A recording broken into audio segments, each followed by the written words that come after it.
Bonjour à tous et bienvenue et bonne année surtout. Je suis désolée parce que je sais déjà que cette vidéo sort un peu en retard, mais voilà, pendant les fêtes, c'est un peu comme ça. Et je voulais être absolument sûre de ce que je voulais partager.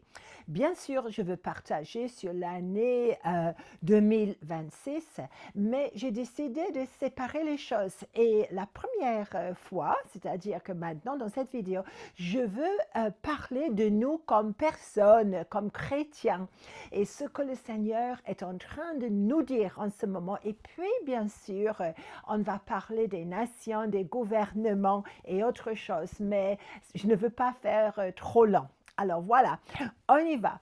Alors, vous savez bien sûr que Dieu, il peut nous amuser parfois. Et si on est trop religieux, on ne peut pas reconnaître un Dieu qui aime rire un peu avec nous. Mais avec moi, ça a toujours été le cas. Et pour ceux qui me connaissent, vous savez que j'ai beaucoup de difficultés avec mes lunettes. Je suis toujours en train de perdre mes lunettes. Alors, quand j'ai abordé le Seigneur pour cette année, pour dire, mais comment encourager les saints, surtout ceux qui ont passé par des circonstances vraiment difficiles, parce que j'en connais tellement, qui ont été poussés bien au-delà de leurs limites ordinaires de l'endurance. Et c'est juste un autre niveau maintenant.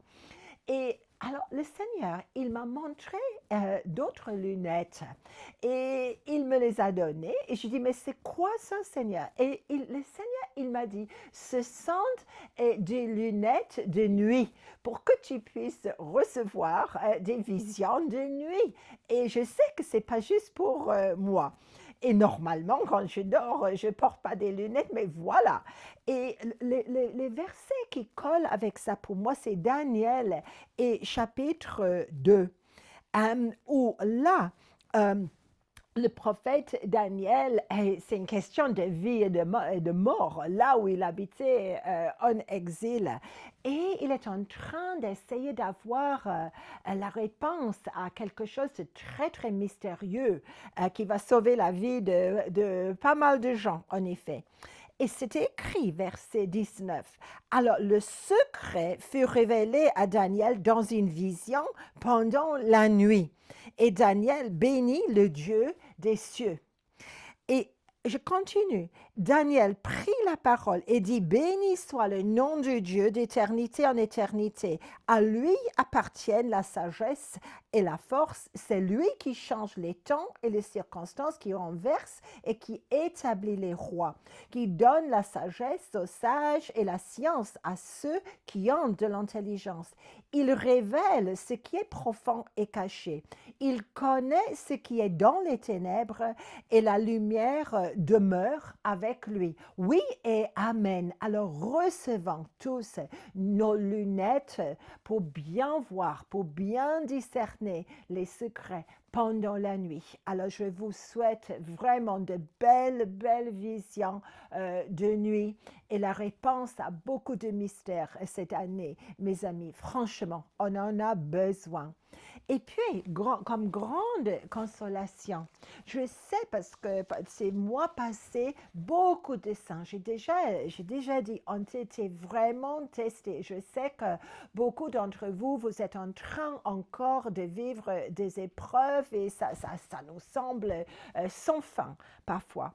Et c'était très, très clair ce que le Seigneur me disait. C'est l'évangile de Matthieu et chapitre 11, verset 28. Venez à moi, dit Jésus, vous tous qui êtes fatigués et chargés, et je vous donnerai du repos. Oui et amen. Prenez mon joug sur vous et recevez mes instructions, car je suis doux et humble de cœur, et vous trouverez du repos pour vos âmes. Et vous pouvez me dire, mais je sais, mais vous savez, on peut vraiment connaître très très bien les versets bibliques, mais il y a une expérience de la parole qui doit nous transformer. Et le Seigneur, il veut vraiment nous délester, nous décharger de tellement de pensées, de manières de penser, de situations, pour qu'on puisse vraiment expérimenter son repos en dépit des circonstances. Et ça va être extrêmement, extrêmement important cette année. OK? Et avec ça, on va amener le repos, la présence de Dieu avec nous. Et il m'avait dit encore une fois, et si vous me connaissez, si vous connaissez le monde prophétique, toutes les choses vont être secouées, ébranlées. Et cette année ne va pas être une exception.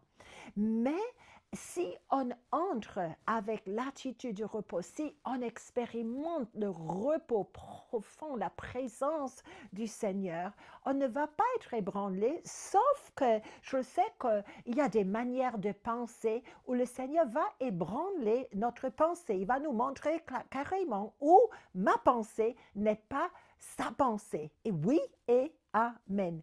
Et l'autre chose que j'ai vu la scène, c'est le jour de la Pentecôte, quand les apôtres reçoivent l'Esprit Saint, que la maison était branlée. Et j'ai vu plusieurs mouvements de l'Esprit Saint dans les nations, on va en parler dans une prochaine vidéo, où les choses ont été secouées tellement physiquement, mais c'était un mouvement, et ça va être des mouvements aussi de l'Esprit Saint qui vont secouer des nations et secouer des gouvernements. Mais je vais parler un peu plus de ça la prochaine fois, je vous promets. Et puis, autre chose que le Seigneur me donne, il m'avait donné un verset en anglais. Béni est l'homme dont le cœur est déterminé pour faire un pèlerinage. Et c'est un peu différent dans la version française, mais j'aime les deux. Et je ne sais pas pour vous, si j'imagine un pèlerinage, j'imagine le tombeau d'un saint, une cathédrale quelconque ou quelqu'un de très célèbre est enseveli où les gens rendent visite pour honorer la personne. Mais ce n'est pas comme ça. Et le Seigneur, il va nous rappeler cette année qu'ici, on est pèlerin dans le sens qu'on est étranger, que ce monde n'est pas notre domicile en permanence. Et je voyais des gens qui, de manière soudaine, étaient en train de se lever, ils étaient en train de laisser leur maison, leurs amis, beaucoup de choses qui les avaient attirés dans le passé pour suivre, pour vraiment mettre leurs sandales ou leurs bottes de marche pour suivre la présence de Dieu. Et vraiment, ces gens sont bénis. Et je vais vous lire, c'est dans les psaumes, c'est un psaume, je vais juste trouver, 84 pour vous. Et verset 6, heureux ceux qui placent en toi leur appui.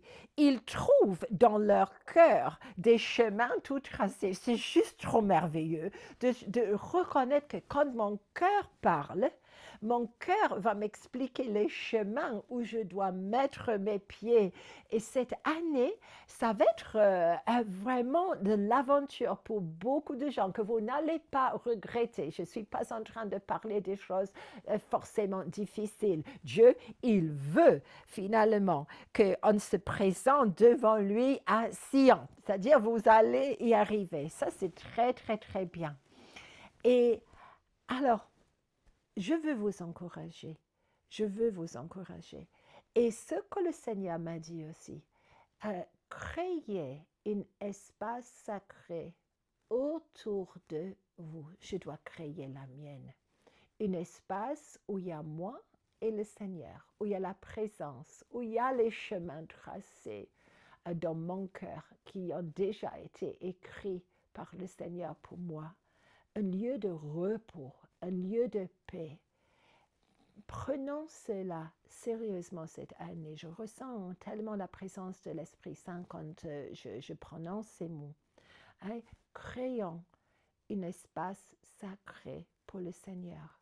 Et après, devenons un espace sacré pour tous ceux qui cherchent ce repos, qui cherchent la présence de Dieu, qui n'ont pas encore découvert les chemins tracés de Dieu, qui sont dans une tristesse sans fin.